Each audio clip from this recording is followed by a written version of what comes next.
Hello family, welcome back to my channel. কেমন আছো তোমরা সবাই? আশা করছি সবাই খুব ভালো আছো। অনেক দিন বাদে আমি একটা ভিডিও নিয়ে চলে এসেছি, যেখানে মানে আমি প্রায় গোটা দিনের অর্ধেক দিনটা যেটা করেছি সেটাই দেখিয়েছি। তো বড় ভিডিও খুব একটা দেওয়া হয় না, যদিও ব্লগ করি সেগুলোকে আমি ছোটো ছোটো মিনি ব্লগের আকারে দিই। কিন্তু এদিনকে গেছিলাম গাড়ি সার্ভিসিং করাতে, তারপরে গেছিলাম খেতে কল্যাণীতে। এবার কি করব বুঝতে না পারছিলাম না যে কি, মানে আগে থেকে কোনো প্ল্যান ছিল না যে এখানে যাব ওখানে যাব। তো মাথায় স্ট্রাইক করলো যে না, ভূতের রাজা দিলবর একটা বিশাল ফেমাস রেস্টুরেন্ট আছে, ওখানে যেতেই হবে। এইটাই ভেবেছি, সত্যি বলছি এটাই ভেবেছি।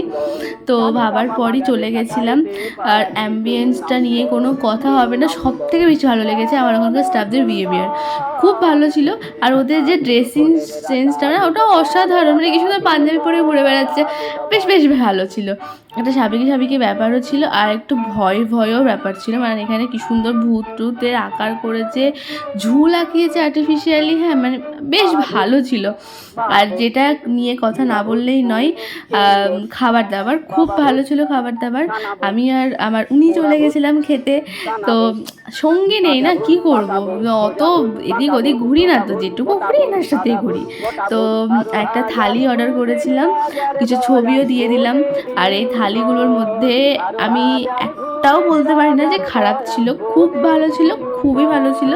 আর এই যে এটা যেটা খাচ্ছি সেটা হচ্ছে চিকেন পকোড়া টাইপস কিছু, তো ওটা না খেতে খুব ভালো ছিল। তবে হ্যাঁ, ওটা আরেকটু গরম হলে আরেকটু বেটার লাগতো, এটাই।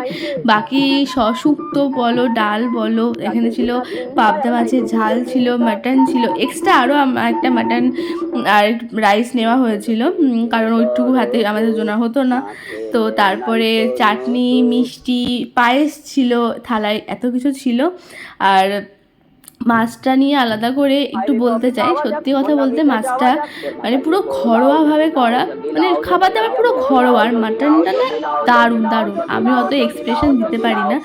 কচুর শাক দিয়ে যেটা একটা রেসিপি ছিল মাছের মাথা দিয়ে, ওটা জাস্ট একবার তোমরা গেলে খেও, ওটা খুব ভালো ছিল, মানে আমার বিশেষ করে খুব ভালো লেগেছে। আর ব্যাস এইটুকুই, তোমরা ভিজিট করো। ভিডিওটা ভালো লাগলে লাইক কমেন্ট সাবস্ক্রাইব করতে ভুলো না। পরের ভিডিওতে আসছি। আর মাটন যার ফেভারিট সে এখন মানে রিভিউ দেবে বা এক্সপ্রেশন দেবে, এইসবে আমি খুব কাঁচা। তবে হ্যাঁ, আস্তে আস্তে আমি শিখছি। তোমরা বুঝতেই পারছো ওর এক্সপ্রেশন দেখে যে কতটা ভালো হয়েছে মাটনটা।